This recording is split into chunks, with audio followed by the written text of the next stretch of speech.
Okay, I am now on top of the stove. Thankfully, it's not hot. Now, what I did when we got that system from the friend of mine, there was a little pump in there.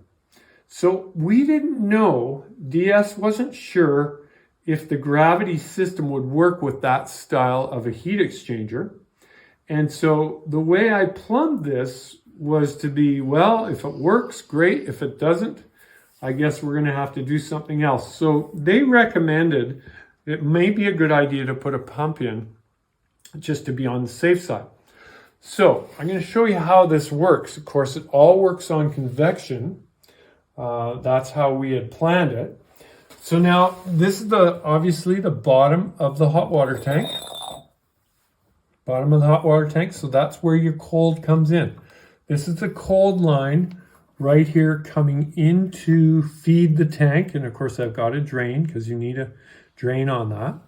Also on the cold line, when everything's just, you're not using any water or anything, so you haven't got any water coming in, what happens naturally is the cold wants to fall to the bottom of the tank. Whatever the coldest water in the tank is going to be on the bottom. Well, what happens is this is designed to go through here and down into the heat exchanger, and it would come out hot and it would go into here. So there's a little bit of circulation here naturally. That's what we were hoping for, but we weren't sure it was going to work. So what I did was, on this line, I made a parallel line. This would be the gravity or the convection part of it. But in case this didn't work, we put a pump in here. This is just a small pump, very small amount of electricity, which we can have on the solar system. This would pump water down, and you can actually set, this is a flow rate. You can set this to whatever you want.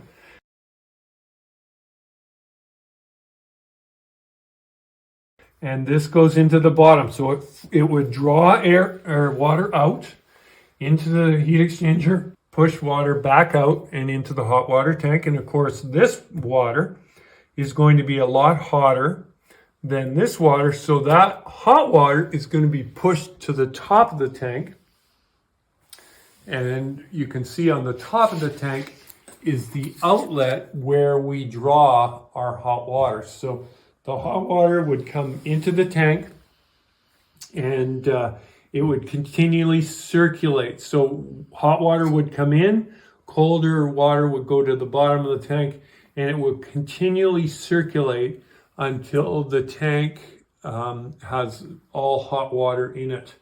And so I put this pump in here because we didn't know it would work. But it works wonderfully without the pump. When we light this fire at 4 o'clock in the afternoon, by the time we have showers at night, there's lots of hot water for showers. And then I stoke the fire before we go to bed, and then the fire will go out during the night, but it circulates this, and there's plenty of hot water. We have hot water all through the day. Of course, we're not running like hot water all the time. We're careful about what we use, but we have hot water all through the day. This is an 80-gallon tank. So you want to have a fairly good sized storage tank, and it'll hold that hot water. It'll hold that hot water all day.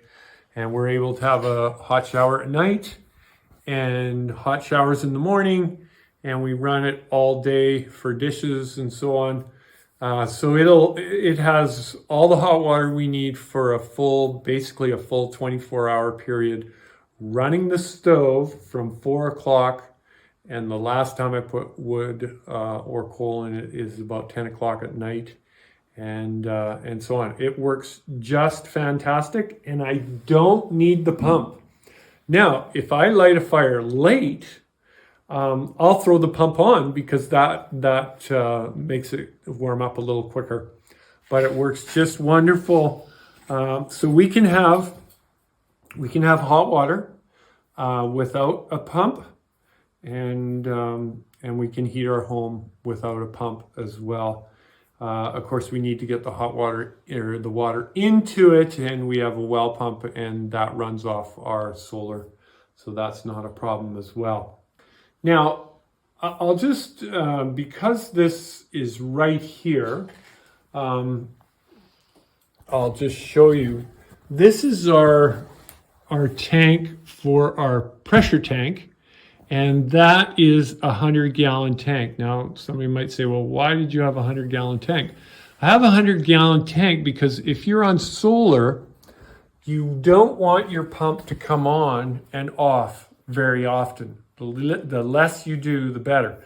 Because, and I understand the science behind this because I used to teach it, but I don't know if you know, but every time a pump comes on, it's using like 4 to 6 times the amount of power that it would under normal conditions, just normal running conditions.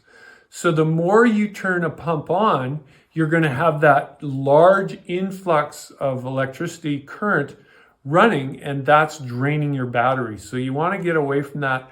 Have a large pressure tank. This one, like I said, is 100 gallons. So we can run that for quite a while without our pump coming on. So you don't have that on off so often. If you have just a little pressure tank, you want to save some money because you don't want to spend a lot of money on a larger tank. But remember, you're going to drain your batteries. And when you drain your batteries more often, they have to be charged more often. They don't last as long. So there's all these things you've got to think about. And we'll go through that when we do our video on our solar, the importance of your hot water tank, because your pump is a large factor when it comes to draining your batteries. So that's our heating system. Hope you've enjoyed that. And if you did enjoy it, hit the like and hit the subscribe, and you'll get things as we put them forward. Thanks again from Camp to Mead, and may God bless you and keep you until we meet again.